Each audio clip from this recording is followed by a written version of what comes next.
Hey guys, I'm Sagar Enjeti. And I'm Marshall Kozlov. Welcome back to the Realignment.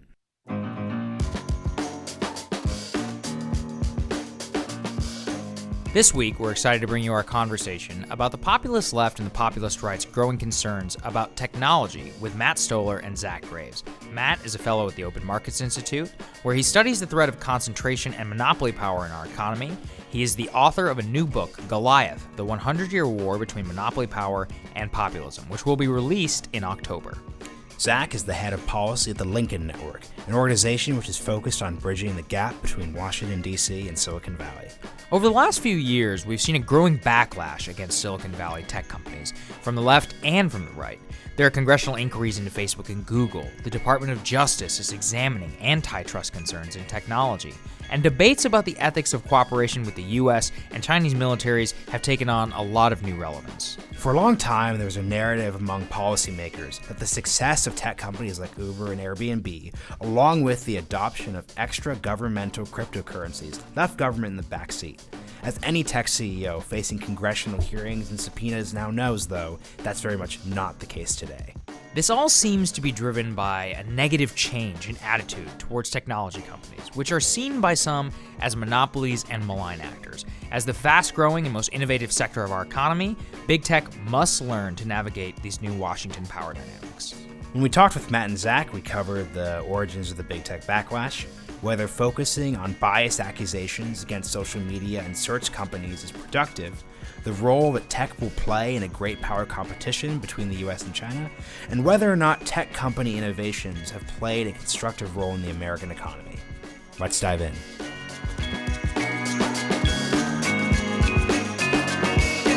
All right, Matt Stoller, Zach Graves, welcome to the Realignment. Thanks for having me. Great to be here. We were speaking recently with somebody in Silicon Valley. They founded a company in the 2010s. They told us they don't think about the government at all. And Marshall and I were both really struck by that because they don't realize that the government and the populist left and right are very much thinking about them. And that's really why we want to talk to both of you guys today. And we think that part of what's fueling the government's interest in tech companies and discussions over monopoly is the fact that the populist left and the populist right are putting a lot of pressure on these places. So, Zach, you wrote a piece in Medium about how Silicon Valley needs to engage better with the post-Trump right. So firstly, what exactly is the post-Trump right? Well, I mean, that's what the whole realignment is about. We're figuring that out. The point is just that there's a shift of the right-wing coalition away from the sort of anti-communist Reagan-era fusionism. And there's some different emerging factions there. I think generally the trend seems to be a little more critical of big business, a little less inclined to libertarian orthodoxies. And so what I was talking about in that piece was just how those things are coming together in a way that I don't think the big tech companies have really anticipated or understood, particularly as many of them have set up big offices here in recent years. I think, Zuckerberg getting called before Congress a year or so ago was a big wake-up call that, if you're not at the table, you're on the menu. No, that's a really important point. And Matt, anybody in D.C. who thinks about breaking up companies of any kind immediately knows about you and your Twitter feed. So what is your central thesis about big tech and where that stands today, particularly when it comes to tech policy? So I'm going to start with the question that you asked, which was, they're saying they don't think about government, and that's just not true. Yeah. Right? It's not true. They may think they don't think about government, but it's pretty obvious that when they all came together in this kind of club to start a global currency, Libra, that those You mean Facebook by that? Yeah. The right. club of Facebook Yes. and the other people who are scared of Facebook. Mm-hmm. They all came together, and Facebook then went to Congress and had a bunch of hearings, and they were thoroughly embarrassed because it's such a terrible idea. It's so poorly thought through that they made Congress look good, right? I mean, that was and obviously a lot of people in Silicon Valley were paying attention to that, and that changed the conversation around cryptocurrencies, and it changed the conversation around how they were going to organize this whole new sector of the political economy. It was obviously they were paying attention to Congress and to government, and it really mattered. So it's not true when they say they're not paying attention to the government in D.C. But what they mean by that is that they don't pay attention to law. So there's a lawlessness to Silicon Valley that's pretty profound, and they have accumulated enormous amounts of power because we don't enforce the law anymore. And so they are effectively acting as private governments. So one of the arguments that you see on the conservative side, and you see it in its own way on the liberal side, and I'm a liberal Democrat, but you see this kind of, I think one of the big shifts that's happened is people don't look at these Silicon Valley Goliaths like their businesses. They look at them like they're private governing forces, because that is fundamentally when I see these companies, I look at it and I say that's a monopoly. And a monopoly is a private government that sets the terms and conditions over a particular market. And these companies are setting terms and conditions over really important markets, which are the markets for information and advertising, essentially the free press. So they are dominating incredibly important parts of our society, and they're setting terms and conditions and governing those. And you even see it something as simple as, Mark Zuckerberg saying, I'm going to start a Supreme Court for content moderation, and I'm going to start a global currency, and we need to think about separations of powers. And this does not sound like a business, right? This sounds very government-like. So what does that mean? I mean, that changes the politics here, and it means that they're intersecting with public officials in much more profound ways than they had been just when they were making microchips. And something we're both interested in, firstly, is the real origins of this tech backlash. Because if you look back 5-6 years ago, none of this was on the table, especially on the right. I used to work for Firing Line, and when we had Scott Walker on the show, he was talking about how he's traveling the country and evangelizing for conservatism. And he says what he tells young people is, quote, conservatism is like Uber and liberalism is like a taxi company, which in the year 2019, that sort of shocked me, because the only time Uber really comes up in conservative circles now is some dunk about, failed IPOs or sort of discussions about how the companies are actually going to make money. So what really happened, Zach, between 2013, when you sort of saw the Uber entrepreneurship gig economy is a positive thing, and 2019, when it'd be hard to imagine an up-and-coming senator discussing Silicon Valley tech companies in positive terms? Yeah, I mean, there are lots of bad examples we've had since the sort of people. I think you're right. A few years ago, put Silicon Valley up on a pedestal and said this is a great triumph of American capitalism, and largely I think they're right. But there have been some people that have sort of stepped in it. Like we have Theranos as a very bad example. Uber's previous CEO, Travis Kalanick, certainly had some missteps and scandals involved during his tenure, and I think Republicans are a little more skeptical of that now. I want to touch on also a point that Matt made, which is the sort of, private versus public governance. I think there's lots of examples of private institutions that have a lot of power over us. So I think we need a little more clarity about when that crosses the line into something that's a concern of public policy, because, the internet has private governance institutions like ICANN, which, helps set, domain name policy. They have, my employer can tell me a lot of things and what to do about how I run my life on a day-to-day basis, but we don't necessarily think that should be regulated. So that's an important point, and that's something that we'll get to soon. Well, just to interject on that, I think where the line comes in is the topic of individualism and where the individual plays in these structures, right? Because the point of government, especially within the limited government framework, is that an individual has an ability to to hold it accountable. But if you're talking about a private monopoly, I think there's a concern that that's not something that can be held accountable in any way whatsoever, especially when there's such power that you can't really imagine an individual consumer impacting Facebook's bottom line in a way that would change behavior. Right. I mean, there are interesting critiques of sort of private power there, and sort of the soft exertion of power that I think the old libertarian hardline framework doesn't really have a good way to talk about. And so that being said, though, I think there's not necessarily agreement as to what the particular harms are between the populist left and the populist right about what a lot of the right wants to ban pornography on the internet. That's not where the left wants to come at it from. So they have different grievances in some ways. Absolutely. That's an important point. Matt, I want to get you in on that point in particular, too, about the role of the individual. So I think one of the reasons that this has become such a thing, both on the populist left and the right, is that there is a growing concern in our atomized society that these companies like Google, Facebook, or whomever have such control over our day-to-day lives, or at least perceived penetration into how we interact with that technology. And so also just a response to what Zach said here. Yeah, so I think that's really the core question, which is what's the relationship of the citizen to the state and to who is the state, and how do we think about our own power, right? So, Zach, I think you said something important where you talked about how there are a lot of institutions, private institutions, that have power over us. And I think that's true. And, the question is, where do you draw the line? How do you draw the line? Who draws the line? Those are important questions. But what's changed in the debate, I think, in both the right and the left is, and it sort of started, I think, with the financial crisis, is that question of power, right? We didn't used to think about the private sector as a place where power was exerted. We thought of the private sector as a place where people competed within markets. They didn't have power, right? Consumers had choice.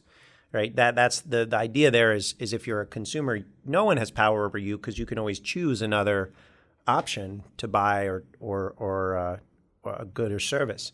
And what I think people saw with the financial crisis on both the right and the left, and by the way, I know people think that libertarianism was on the right, but it's not. It's embedded deeply in both parties. It just looks kind of different. It has different flavors. For example, the general counsel at Uber is Tony West, who was a high-level Obama appointee, and the brother-in-law of Kamala Harris. What does left libertarianism look like? I think it looks like, this kind of fetishization of grassroots, the idea that politics is dirty, right? I think some of what you see on the Democratic side, when I think Obama said, I want to do it, but you have to make me do it, right? That's a variant of libertarianism, right? You're saying... Yeah. I think a lot of the variety of libertarianism in Silicon Valley is a sort of like, left neoliberalism. It's much more okay with wealth redistribution. It just generally thinks, the free market is generally good, but we also need, the government to step in as umpire and come in and, fix regulations now and then. We should have more of a robust social safety net and things like that. That's why universal basic income is so popular out there. I would say UBI. Right. Government as umpires, I don't think I wouldn't necessarily call that libertarianism because I think that's the government having an assertive role to set public policy and rules. I would say that, the left libertarianism comes with something like Libra, right? Where you see a whole bunch of people saying, look, we do need this kind of global currency, frictionless currency to help all of these people all over the world to move capital, move money, anywhere instantly, right? Which is certainly not a view that sovereign institutions, sovereign entities, countries should have power over whether money flows, how money flows. That's a core attack on sovereignty, and it is a kind of global utopianist sort of leftist vision. So I think that's a really good example. But also, the idea that Mark Zuckerberg is saying he should have this a Supreme Court, right? A private Supreme Court. That's a very much, you see a lot of kind of lefty academics talking about how important that is and really sort of thinking about how do you transfer free speech norms to these private companies is very much a left libertarian view. I don't know if I would characterize that as left libertarian. I see what you're saying, particularly in the crypto world about there being a certain amount of sort of left anarchism or left libertarianism, the old sort of, John Perry Barlow manifesto for cyberspace thinking. But I think talking to a lot of the crypto guys, they don't like Libra at all. They think it's too centralized. They think it's too much of a corporate thing. A lot of those guys' ambitions is more to have decentralization.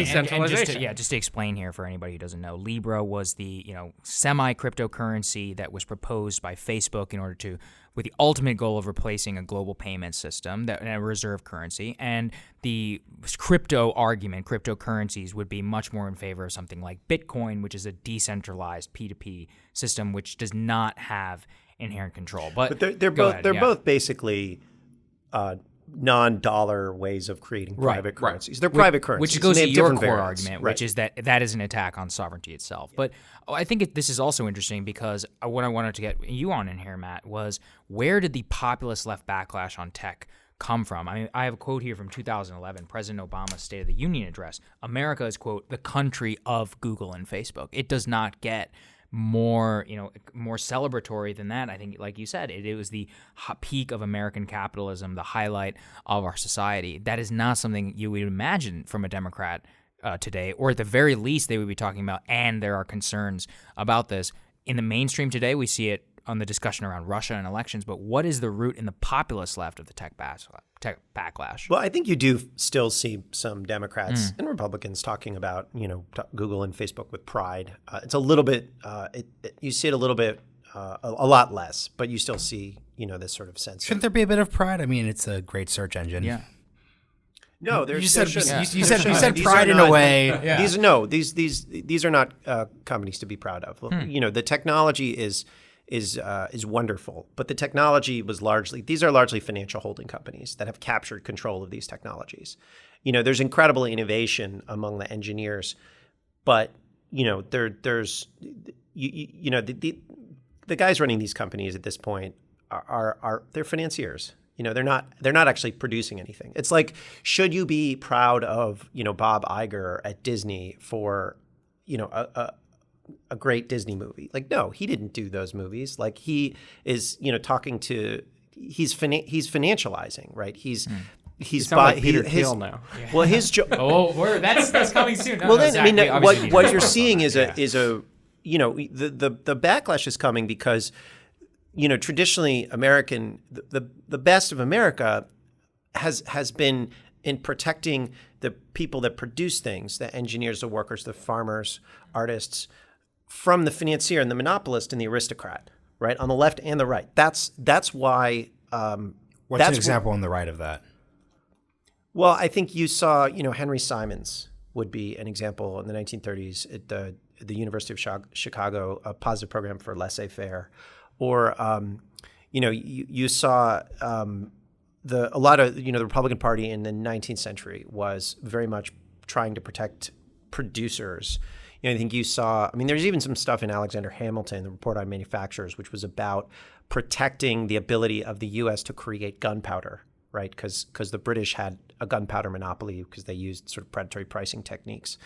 I think you could find. It's all over the place. But now you see it in the kind of Rubio, Hawley, Cotton, those three who are saying, hey, we actually have to care about production. I think you see some of it with Donald Trump, where some of the tariff arguments, some of the populist nationalism is really about protecting the producer, the ability to make things.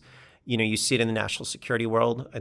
So it's all over the place. It's just that the kind of intellectual framework of neoliberalism, which is really a consumer-oriented frame, obscures that kind of deeper sense. I know that if you talk to, white working class voters who picked Donald Trump, a lot of them are like, they'll say, we used to make things in this country and now we don't, right? That's a producerist framework, right? And that's kind of what it gets That's to. a good point. Zach, I do want to get also into just the specifics here, because this is also policy-minded, which is you have these populist Republicans and Democrats like Josh Hawley, like Elizabeth Warren. They have propositions to regulate the tech industry. What exactly are they proposing, and what do they mean? They're coming at it from a lot of different angles, right? Yeah. So, we could spend a whole hour talking about any one of them. Some of the big themes.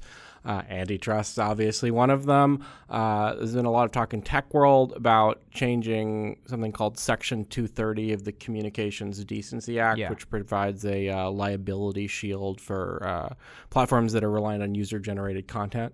So people like Facebook and Google and Twitter have a big stake in that. Right. Could you talk about what the world would look like without the current Section 230 protections? Yeah, so Hawley has a bill on this, which is quite aggressive, which would make protections for big platforms. So it has to be over a certain size, but it wouldn't just get Google and Facebook. It would get probably a lot of video game companies and Reddit and and it's important to know what is a platform too, right? Because that's sort of like where the debate comes in. So in this context, there's a specific statutory definition in the 96 Telecom Act that at 230 protects interactive computer exchange, right?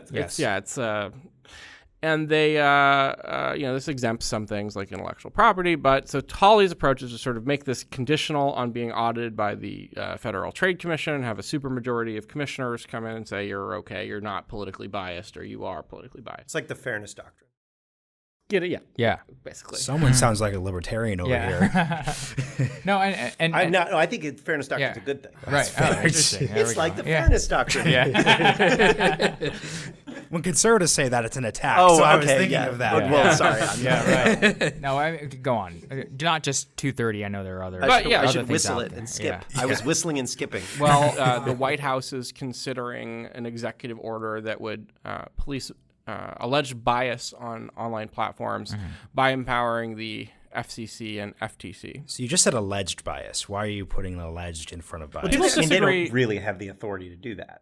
Well, So this goes to a much bigger question. Well, You can write an executive order, but like you can't. I have not seen the specific language, but I'm guessing, particularly given their track record with Build a executive firewall. orders, Yeah, right. it may or may not hold up. We'll I think see. that's a good point. I mean, one of the things that I wanted to talk about here actually was the whole bias argument, which is that conservatives approach much of their grievances with technology beginning with bias. And I think the question, Zach, is like, if you want to have a serious discussion around technology, bias doesn't seem like, to me, the place that you should start. Right. And I don't know that that's really like Senator Hawley's actual underlying concern either. We can get into that. And I say alleged bias because are there incidents of anti-conservative bias? I'm sure there are. Like, the question is that a systemic major problem? Right. And, I'm not convinced by the evidence out there that it is. That being said, like, people on the progressive left have been thinking about algorithmic bias a lot longer than people on the right and tend to have much more sophisticated arguments about it. For instance, there was a big thing a few months ago where conservatives were criticizing Google News for not having, Breitbart and the Daily Wire up next to the New York Times. And the explanation for that is that Google's algorithm says quality and relevance is based on how popular you are. Right, and link backs, right. Yeah, link backs, exactly. It goes back to PageRank. And that means it's the Wall Street Journal and Fox News, but that's about it for conservative outlets because the others just aren't anywhere near those in terms of popularity. The more sophisticated version of the criticism isn't that they're biased against conservatives, but they're biased to big mainstream sites, right? And is that a good thing or not a good thing, right? And so I think the conservative bias argument, like I said, it isn't super compelling. It's hard to tell, because they aren't super transparent about where exactly that falls. But I'm generally pretty skeptical of it. I think it is a legitimate concern, particularly for social conservatives, thinking about where people draw the lines on content policy. Particularly getting into sort of what you can advertise and what you can't, where there's usually more strict standards about content. So the thing that's interesting about the bias debate is it seems to me the reason why you'll never see a broad bipartisan coalition sort of against monopoly, against sort of tech companies would be that the second the bias debate starts, it becomes about diamond and silk. It becomes about the exact sort of things that would break apart a left-right coalition. What do you think about that, Matt? Well, especially from the left, right? How do you approach the bias debate? The most interesting thing here, to have somebody who's a member of the populist left who wants to take on technology, is what are the conditions that the right need to set in order to make it a viable legislative coalition? So you're talking about tech broadly or just this bias question? Well, no, I'm saying does the focus on bias make it more difficult in order to create a bipartisan? The problem with that is that it's about centralizing power and repurposing that power to privilege one particular faction, which happens to be a conservative faction. And I think that makes it really hard to take conservatives in good faith. So with someone like, say, Ted Cruz, who makes a big deal of conservative bias, it's hard for me to take him in good faith. Now, with someone like Senator Hawley, I do take him in good faith because he has a pretty strong track record of doing a bunch of things on technology that do get after that core question of concentrations of power. Everything from, dark patterns, which are basically false and deceptive advertising by technology companies and video game companies, to making sure that there are standards at the SEC to account for the value of data, which is a basic investor protection and a basic kind of anti-monopoly tool. Things like pressuring the FTC after the ridiculous kind of get-out-of-jail-free card that they gave to Facebook recently. There's just a lot of things that Senator Hawley has done that suggest to me that he's operating in good faith. The conservative bias stuff, I don't like the way that he did the Section 230 bill.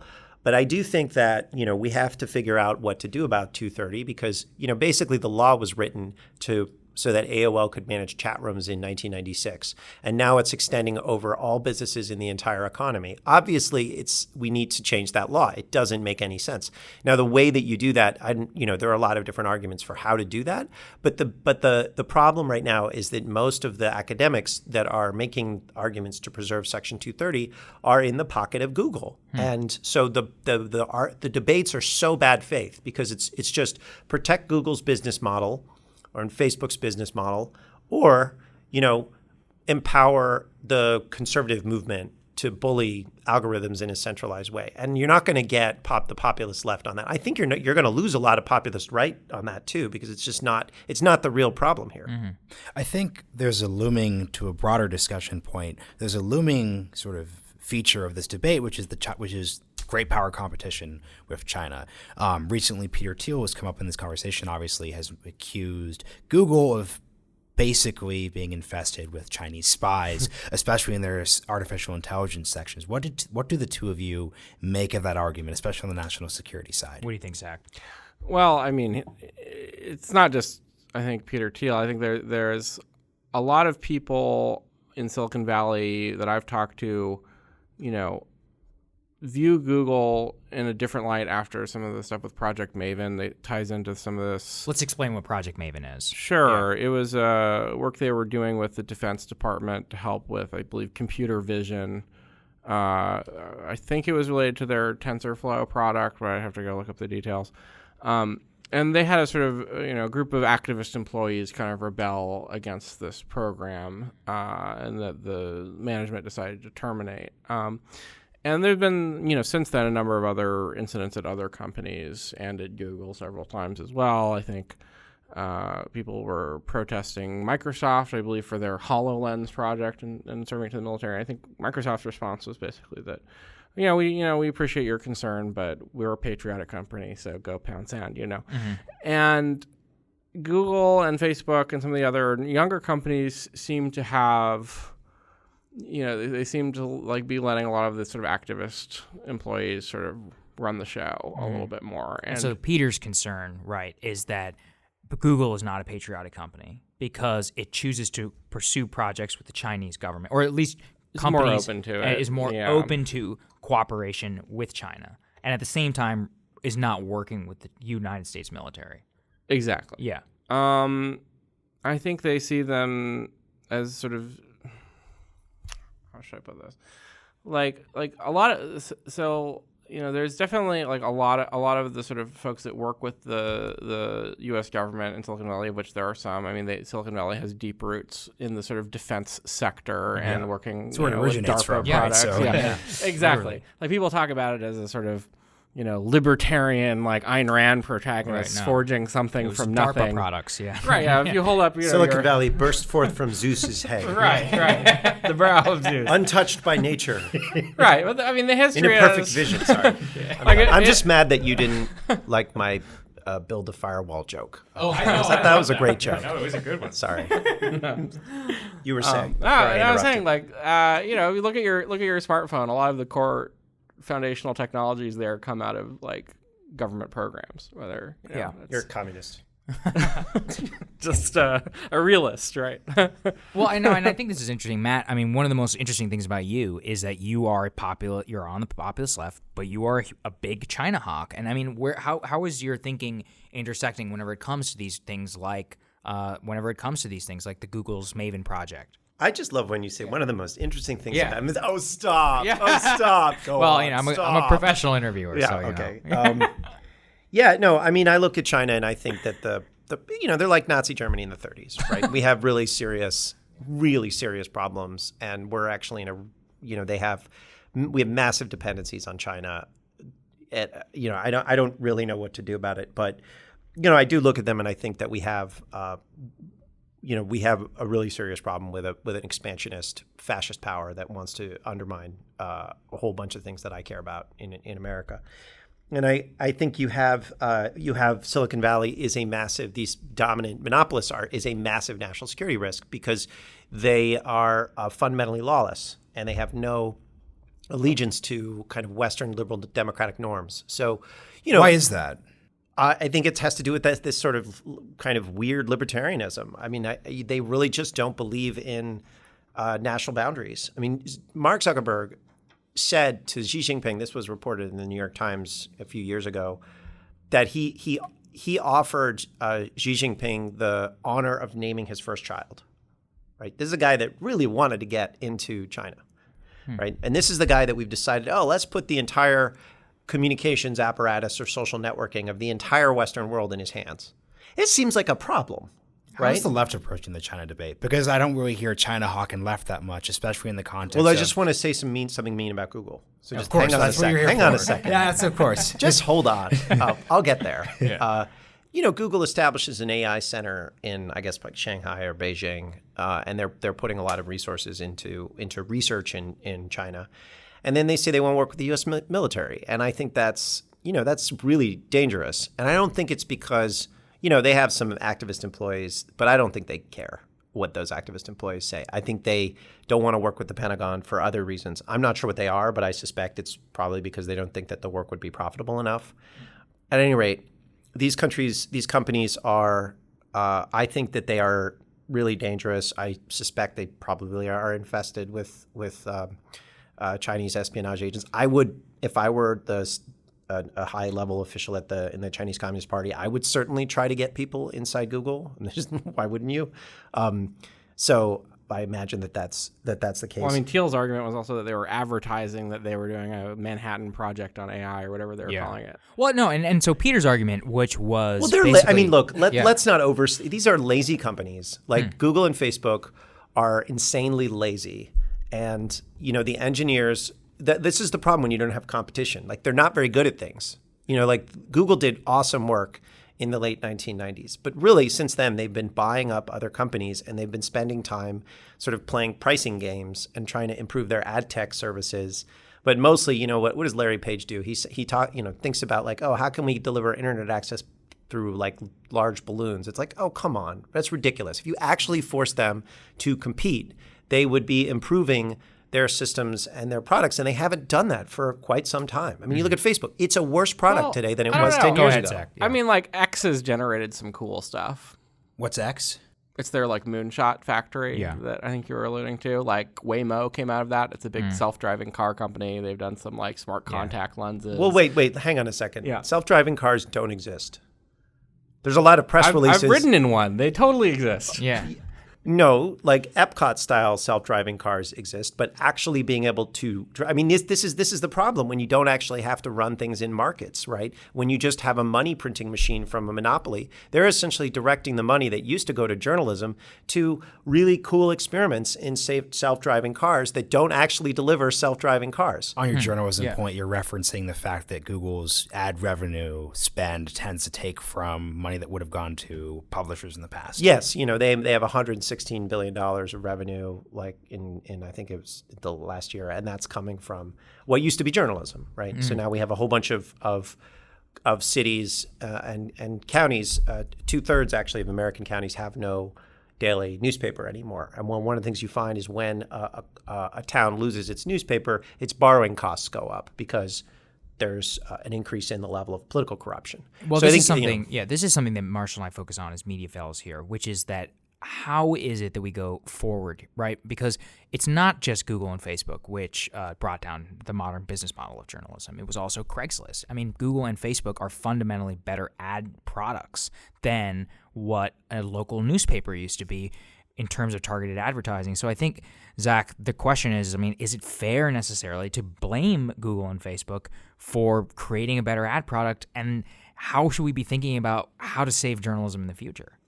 Yeah, I mean, I wouldn't put so much blame on them. Yeah. I mean, I think technologies inherently have disruptions, but they also bring us tremendous benefits. And I don't think we need to sort of build policy around an analog business model. I don't think that's good for people. I have access to thousands and thousands of really interesting online publications now, and many of the they all don't make any money though because the business model's gone. A lot of them have to be. Sure, they're giving away free content and begging for scraps. That's true. I mean, a lot of them, other than the really big ones, have to go to a different model, often subsidized by foundations or philanthropy. We're in a place where they're adapting, and do we say that, you tax Google to subsidize journalism? I guess we could do that. I don't know if that's why that would be the right answer.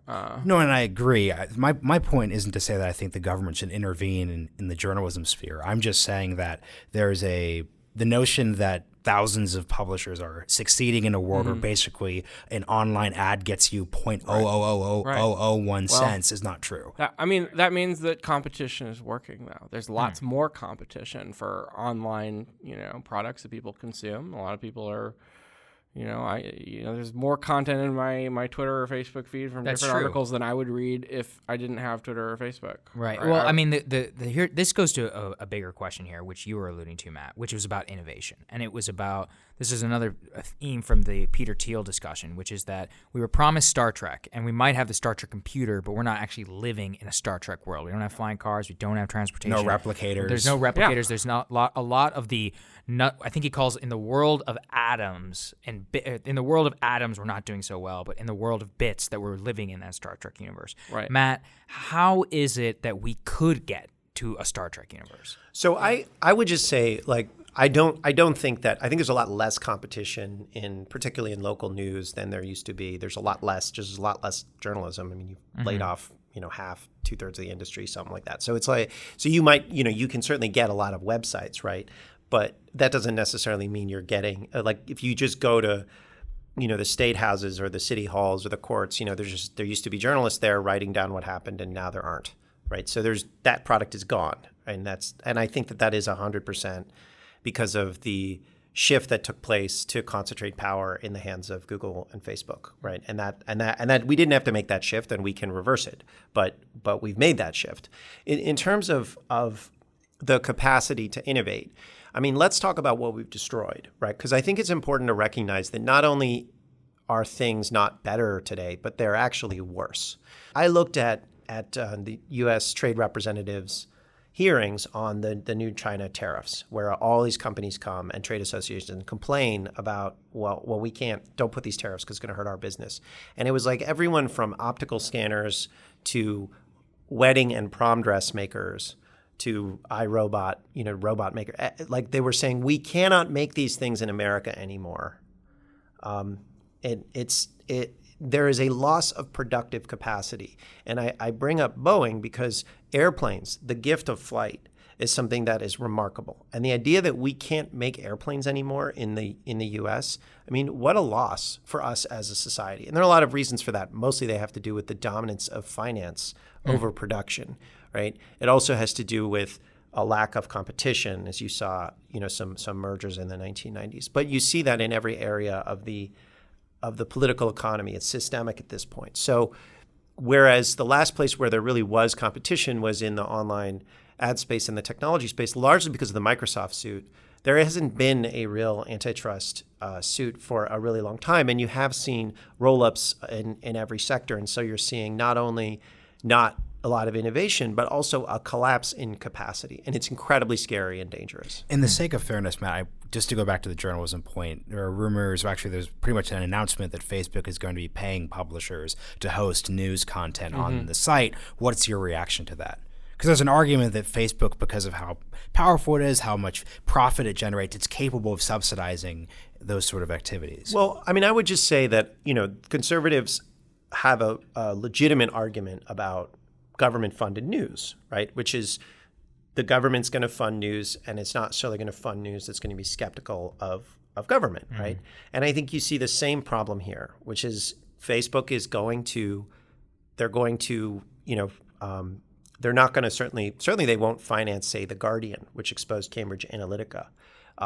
They will use their financing to play favorites. And to prioritize their own political agenda. So fundamentally, I don't like the idea of taxing Google and Facebook and subsidizing news. I think that's a problem. I also think that having a healthy advertising market is really important. And since the early 1800s, the American press has been based on having an advertising industry. And that's because advertising is a mechanism of financing speech that does not rely on the state. And so you can have skepticism towards the state, and you can have skepticism towards private power as well. And having private power finance journalism is fundamentally dangerous. Do you think subscriptions could? Because that's sort of what people are trying to do now that advertising doesn't work. Well, let me give you an example of why I pin this on Google and Facebook. It's just something I wrote about today in a newsletter I have. It's this thing called the incognito mode on the Chrome browser. Of course. Right? So there's something called a metered paywall. One of the ways that a lot of these news outlets are trying to get subscribers is they say you get 3 articles free, but then you have to subscribe. And this is a way of giving people a little bit of the product and then encouraging them to subscribe, right? But in order to know if you've gotten 3 articles, they have to put a cookie on your machine. And so what a lot of people do is they use the incognito mode, and the incognito mode allows them to look at get an infinite number of free articles, essentially to avoid the metered paywall. That would push them to subscribe normally. Yeah. Right. So newspaper publishers figured out a way to detect if someone was in incognito mode and say, okay, you're in incognito mode. You don't get any free articles, right? Google just patched that on Chrome, and they said, okay, we're going to make it impossible for publishers to tell whether you're in incognito mode or not, effectively getting rid of metered paywalls. And what they told publishers is either do a hard paywall or give away your content for free. And they just made that decision because they like to have certain... Well, to be fair, and I want to get Zach in on this, but their argument is that is a security patch because it defeats the entire purpose of incognito mode, right? Right. I mean, you could make the argument, Yeah. and Google has made the argument with other standards that it's set, like accelerated mobile pages or first click free, which was said if you're a Google user, you get to look at the first, if you go to the Wall Street Journal, you get to read that. And if Wall Street Journal doesn't allow that, they're going to downgrade that in search results. There are always consumer-based arguments for why this is better. There are always technical arguments for why this is better. It's just that it always coincidentally aligns with Google's interests. And certainly it's true that if you steal a truckload of televisions and sell them for half off, it's better for the consumer. But we don't allow that for a reason. So the idea that Google would have the power to set the terms and conditions and the layout of publishers when they're trying to get subscriptions, I mean, that is a lot of power. And if you are under the thumb of Google to even figure out whether you can get customers, I don't think that we can make a credible argument that this is just technology, or, this is just the internet. It's a better product, and so they just innovated. No, they're using power to break the arms of the potential competitors or of the institutions that they want to disempower. It's pretty clear. Go ahead, Zach.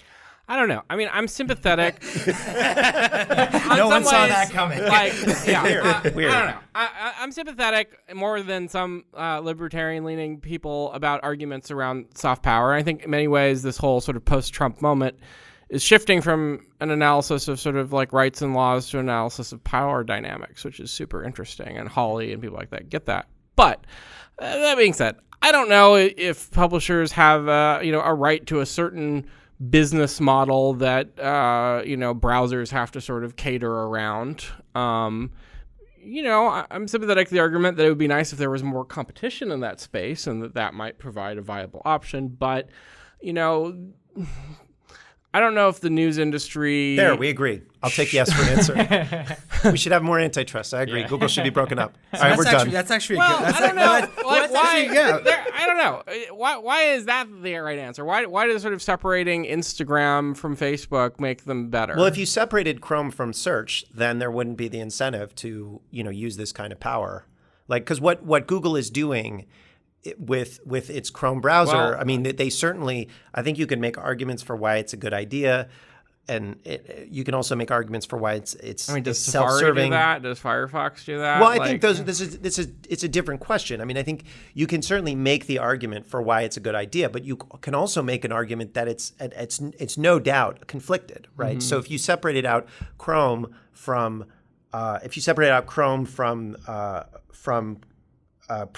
search, then they would be making the decision purely on the technical merits. Right. And they're not right now. Yeah. I just don't know if like that in itself is going to, really produce great yields for consumers or address any of these sort of harms that people are talking about. And it seems like at least, someone who's sort of observed the complaints of the populist right, I mean, I think they would come at it from a very different perspective. They don't want to tinker around the edges of what the journalism business model is. And I think in like Josh Hawley's case, if you read his, writings in First Things and places like that, like he thinks, I think social media platforms are bad for society and, fundamentally wants to sort of undo the current business model. That's social media. That's not search. Right.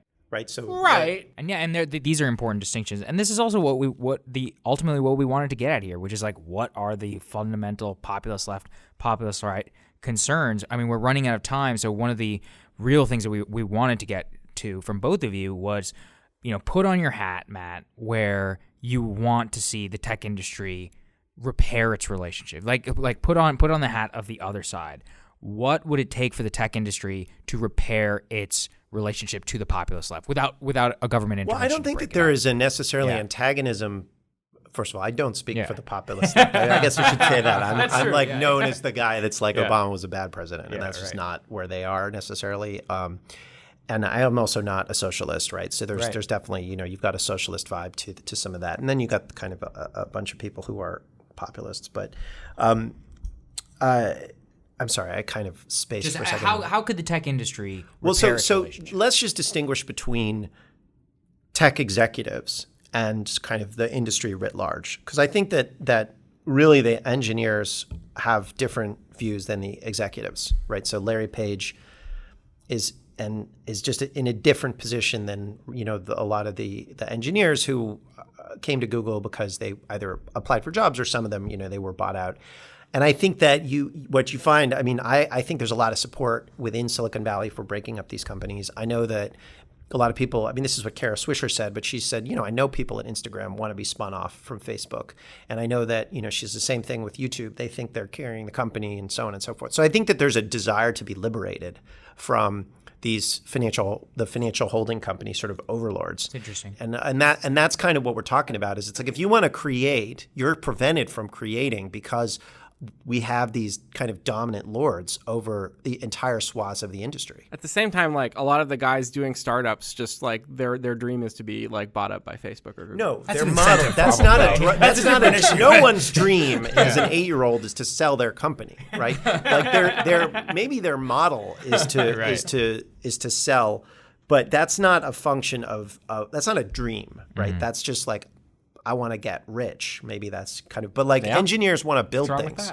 No, there's nothing wrong with that. I'm not saying that there's something wrong with wanting to get rich. But what I'm saying is that when you talk about a creator or an artist, right? You say take a director or an actor or writer. Like they go into filmmaking because they want to create art. You talk to Boeing engineers, they want to create airplanes. That's what they love to do. And engineers want to create things. They want to build. That's what they love to do. Now, would they like to get rich? I'm sure they would. But the dream is not just to extract and get a lot of money. The dream is to build something that changes the world. And they're prevented from doing that right now. Zach, what's your answer to what tech companies, let's say the industry broadly, can do to repair its relationship with the populist right? Oof. I think we could spend a whole podcast on that. But I think a lot of their engagement has been sort of coming to DC quickly. Some of them like Google and the sort of telecoms have been here a long time. Microsoft has been here a long time. But some of the younger ones have come in and built offices relatively quickly here. A lot of their engagement has been taking the DC ecosystem as is, right? Like the institutions here are sort of what the right-wing movement looks like. And I think in reality, the sort of populist, the real Republican voter is very different from what the Cato Institute says or what AEI says. Yes. And particularly, I think the institutions here lean more towards free market orthodoxies, more libertarian, even at ones that don't brand as libertarian. And I think the actual base is much more closer to Tucker Carlson than Milton Friedman. And that, in the sort of after Trump era, people are starting to realize that that's an opportunity to exploit. And so I think companies need to sort of realign how they see the right and start, seriously approaching some, other factions other than the people who think, they're private companies and therefore that's the end of the conversation, right? Because that's not where most of the right is. Yeah. Well, there you have. Well, I was going to say, I didn't actually say how do they repair it with the populist left. I think that the Democrats are in a different position where they are really confused. I mean, I think you don't see a lot of conversation about China, for example. You do see some conversation among a bunch of the leaders, and there is sort of some arguments about corporate power, but it is a kind of an open question about how much Democrats, who are largely in that kind of, a lot of them are in a professional class. There is a kind of open question about whether they really care about corporate power. I think they do, but I don't think they necessarily see that as part of politics. And I think that's kind of what we're dealing with right now. For 30, 40 years, corporate power was not part of politics. It just wasn't. Politics was something different. And now there's this kind of repoliticization of market power. And it's like, I go back and forth on this just because Democrats they're so confused about where power actually lives. Well, almost like it's the product of a realignment in politics, which is a great segue to our ending. Thank you so much, Matt Stoller, Zach Graves of the Lincoln Network, and Matt of the Open Markets Institute. Thank you both so much for joining us. Thanks, guys. Thanks a lot. Thanks for tuning in to this episode of The Realignment. If you're not already subscribed to the show, make sure you do so wherever you listen to your podcasts. And if you've enjoyed it so far, we'd love it if you could rate us 5 stars. See you next week.